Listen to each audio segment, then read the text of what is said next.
Colossenses, capítulo 2, o verso 7 diz assim: enraizados e edificados nele, confirmados na fé, assim como fostes ensinados nela, abundando em ação e graças. 1, 2, 3, vamos lá, irmão, só o primeiro estrofe. Enraizados e edificados neles.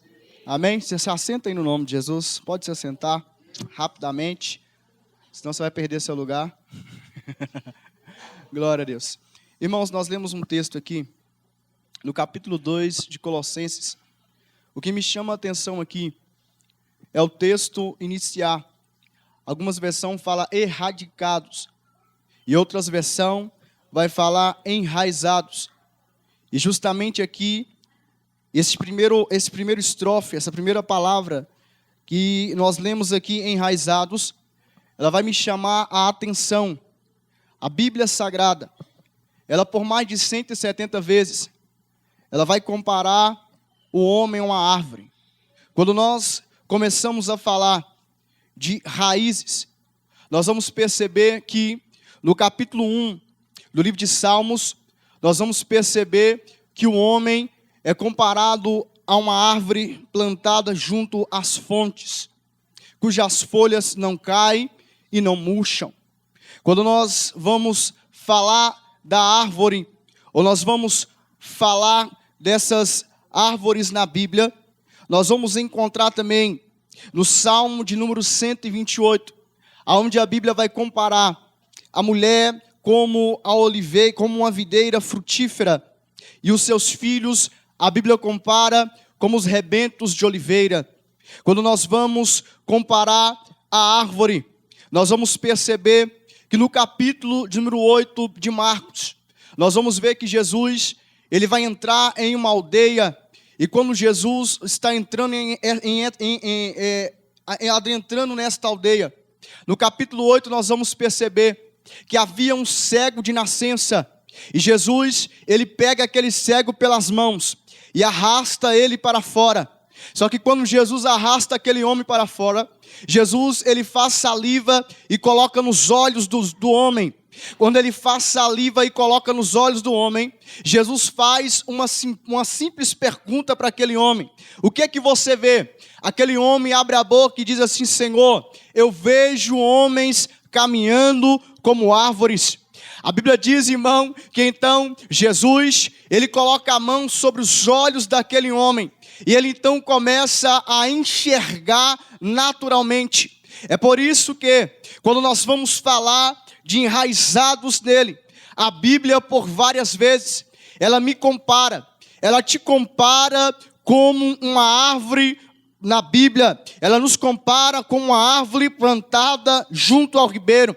Nós vamos perceber que quando no livro de Daniel, nós vamos ver que Nabucodonosor, antes dele ser ali extirpado do seu reino, tirado do trono, ele vê que ele sonha com uma grande árvore, e aquela árvore havia vários pássaros, havia vários animais debaixo daquela árvore, e aquela árvore era cortada misteriosamente. Pastor, somente um homem é comparado com uma árvore? Não. Quando nós vamos falar do Espírito Santo, nós lembramos logamente dos frutos do Espírito. O próprio Espírito Santo se compara como uma árvore. Jesus, um dia, batendo no peito, no Evangelho de João, no capítulo 15, Jesus vai dizer que ele era a oliveira verdadeira, e nós somos os ramos enxertados nele, ligados nele, conectados nele, interligados nele, e ele vai dizer que sem ele nada podemos fazer. Se você cortar um galho e colocar ele separado da árvore, ele vai murchar e vai morrer. O próprio João Batista vai dizer que eis que o machado está posto à raiz, se ele não produz, ele é cortado e lançado fora. Mas a própria palavra vai dizer que se alguém produz, o próprio pai, o agricultor, ele vai e poda aquela árvore para que ela produza mais frutos, para que ela cresça mais forte, para que ela venha produzir. Esses dias, irmão, chegou um inspetor lá em casa, o meu sogro, ele começou a fazer inspeção na minha casa, porque pai é assim, irmão, pai é curioso. Ele começou a fazer inspeção e ver o que é que tem, o que é que não tem, e lá em casa tem um pé de abacate, ele olhou e falou assim, olha, tem que cortar, porque se não cortar, ele cai, ele quebra seu telhado. Eu falei assim, tá, tudo bem, muito obrigado pela dica, mas eu cortei ele ano passado, e ele cresceu mais forte, ele produziu mais forte. Então pega no ombro do irmão do seu lado e diga para ele, fala assim, você é uma árvore. Fala para ele, você é uma árvore. Aleluia. Só que toda árvore, irmão, ela vai ter inimigos. Fala para o seu irmão, fala assim, toda árvore, ela tem inimigo. Porque, irmão, nós achamos que todas as pessoas ao nosso redor são amigos nossos. Todas as pessoas são coleguinha. Não, ele é meu coleguinha, ele gosta de mim. Você já reparou que pai e mãe têm percepção de amizade? Você já olha para aquela pessoa e você fala assim, ó, cuidado. Cuidado com esse menino, cuidado com essa menina, cuidado com essa pessoa. E é batata, irmão, parece que eles têm espírito de revelação sem estar na igreja. Tem uns que têm. Parece que Deus revela para eles, mostra para eles. Mas o que me chama a atenção aqui é que esta árvore, ela vai encontrar alguns inimigos no decorrer da caminhada. Um desses inimigos nós vamos encontrar lá no livro de Joel, no capítulo 1, no verso 4. É o cortador, migrador, devorador e destruidor. Nós vamos pegar o contexto aqui, nós vamos ver que ele pode se comparar a demônios. Não como o livro de Malaquias, onde lá são agentes de Deus, é totalmente diferente. Mas quando nós vamos perceber aqui, são inimigos de uma árvore.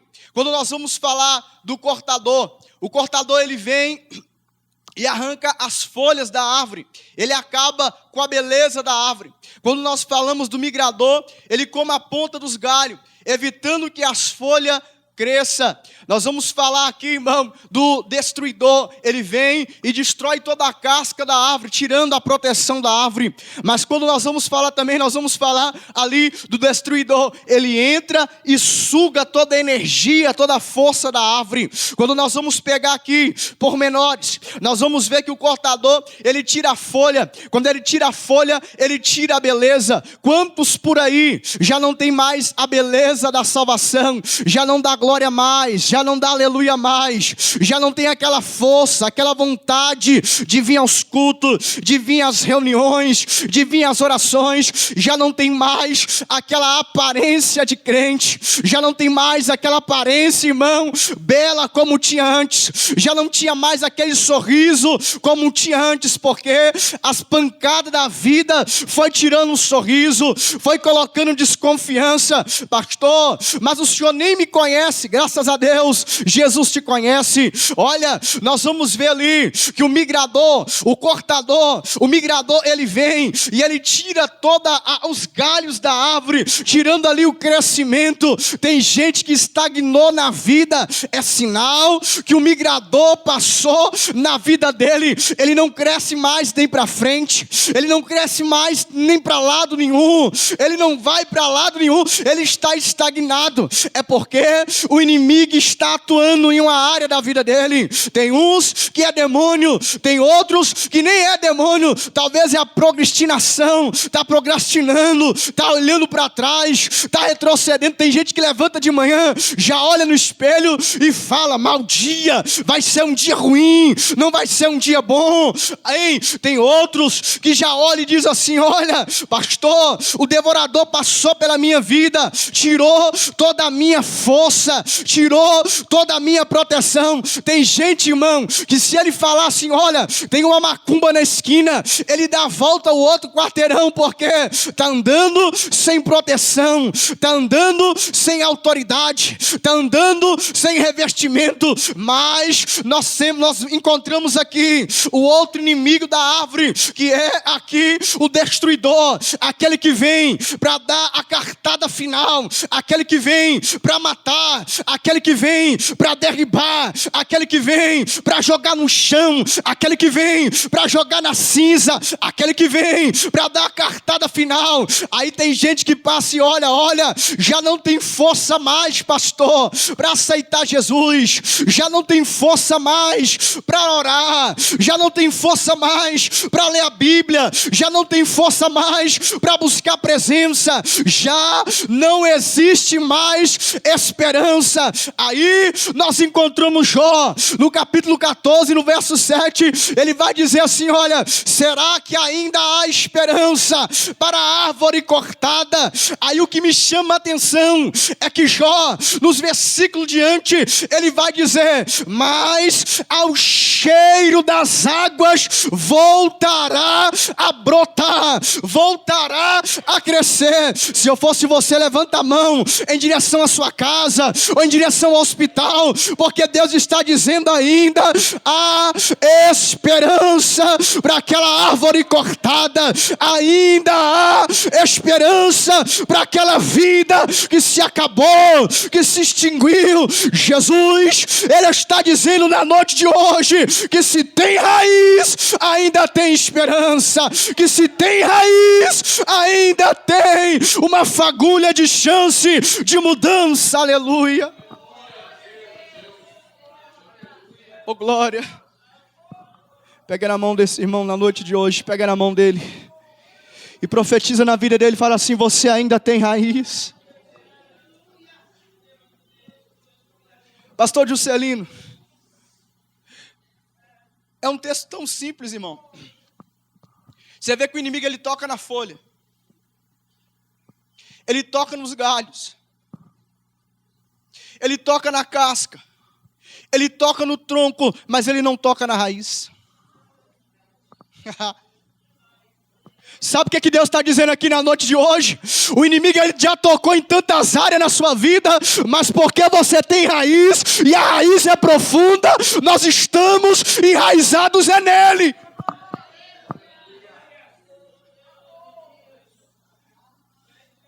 Gente. Jó, ele olha para trás e diz assim, olha, tocaram nos bois, tocaram nas ovelhas, tocaram nos camelos, tocaram nos filhos, tocou, irmão, na herança, tocou no dinheiro, mas Jó estava dizendo, olha, mas aqui ainda tem raiz. Você já reparou que tem sempre alguém que para? Alguém para você e fala assim, ainda é crente, né? Ainda está na igreja, né? Ainda ora, né? Ainda busca, né? Só falta a pessoa falar para você assim, olha, aonde está o seu Deus? Aonde ele está? Eu vejo alguém do lado de Jó perguntando, Jó, tocaram nos seus bens? Jó, eu sei. Jó, tocaram nos seus filhos? Jó, eu sei. Jó, tocaram nos seus camelos? Eu sei. Jó, tocaram nos seus bois? Eu sei. Eu sei que o meu Redentor vive. E Ele dará o escape no momento certo. Aleluia. Deus está dizendo para nós aqui na noite de hoje. O que me chama a atenção, irmão, é que a água, ela não chega a cair na árvore. Ela não chega nem a tocar na raiz. É só o cheiro das águas. É somente o cheiro. Eu não sei quando já viu quando chove e fica um cheiro de terra molhada. É só o cheiro da terra molhada. E a árvore, ela já começa a sentir. Eu lembro quando eu estava afastado, irmão, eu passava na igreja. Eu não sentia água, mas eu sentia o cheiro. E eu falava assim, Jesus, um dia eu vou estar lá de volta. Você sabia que tem gente que passa na porta ali, ele só sente o cheiro. E ele fala assim, Jesus, um dia eu vou estar de volta naquele lugar. Jesus, um dia eu vou estar cantando, um dia eu vou estar pregando, um dia eu vou estar louvando, um dia eu vou estar na tua presença. É só o cheiro das águas.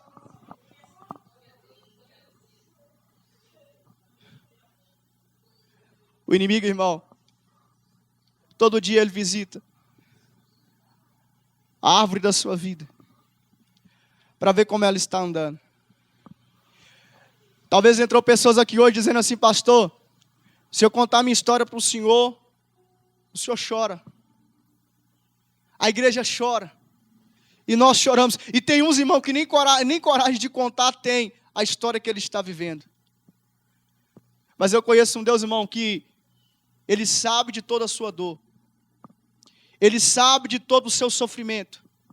Ele sabe de onde você está ferido, de onde você está machucado, de onde você precisa de ajuda, de onde você precisa de ser levantado. Um dia Ezequiel estava à beira do rio Quebar, e Deus olhou para Ezequiel e disse assim: Ezequiel, ponte em pé que eu falarei contigo. Quem lê o texto ali entende e acha que Ezequiel estava sentado. Não, Ezequiel estava de pé, mas internamente ele estava caído, internamente ele estava com complicações no coração, internamente ele estava com distúrbio, internamente ele estava com perguntas, internamente ele estava precisando de um empurrão. Então Deus falou com ele: Ezequiel, se coloca na posição, porque eu quero te usar. Ezequiel, se coloca na posição, porque eu quero falar contigo, Ezequiel.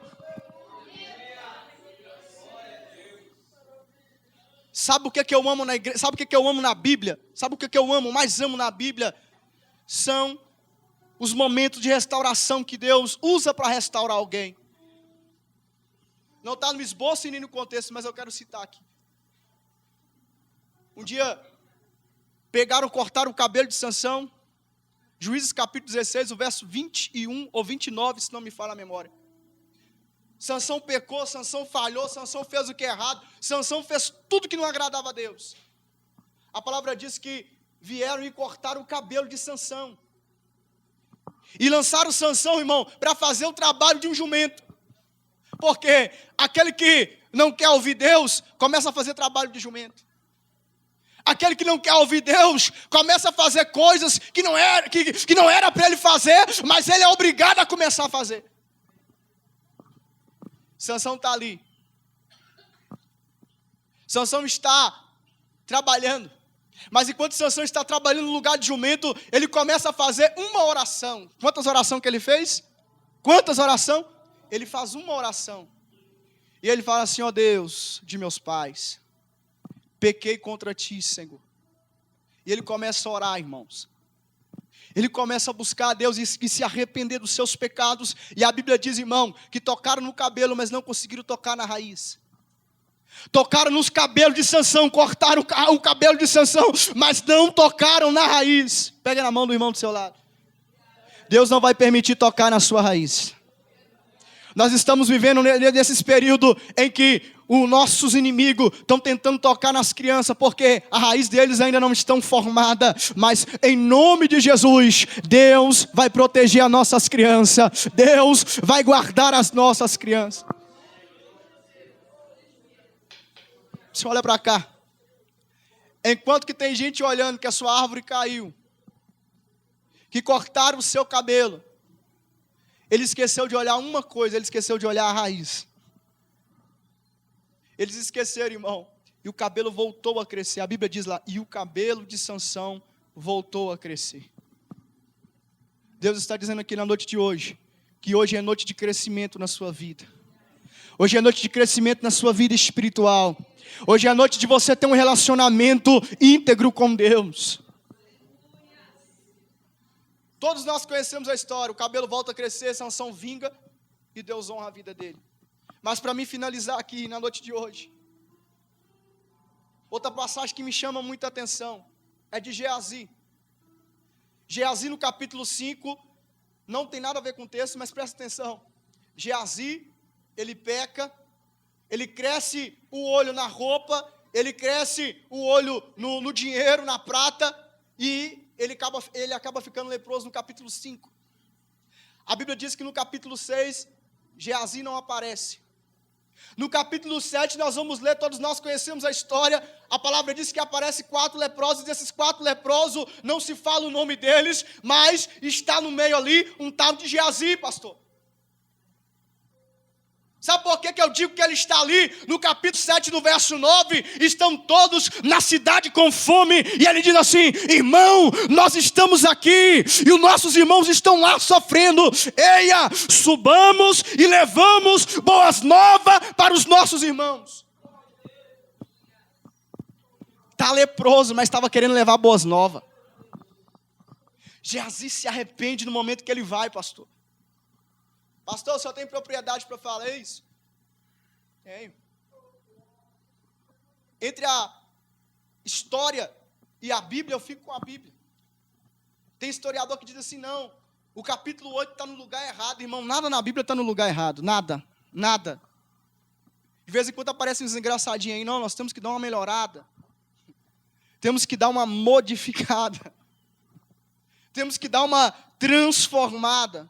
Papo furado. Conversa de carochinha. No capítulo de número 7 de 2 Reis, ele está indo para anunciar. E ele anuncia boas novas, dizendo assim: olha, encontrei pão. Levanta sua mão. Além de Deus dar crescimento, você vai levar pão para quem precisa. Agora me explica uma coisa aqui. Só me explica uma coisa. Se Geazi ele some do capítulo 5, ele já some. Não aparece no 6. Aparece no 7, não fala o nome dele, mas ele aparece lá no 8 novamente. Todos nós lemos aqui Levítico 13, nós sabemos que um leproso ele não pode nem chegar perto de ninguém. Ele não pode nem estar perto de ninguém.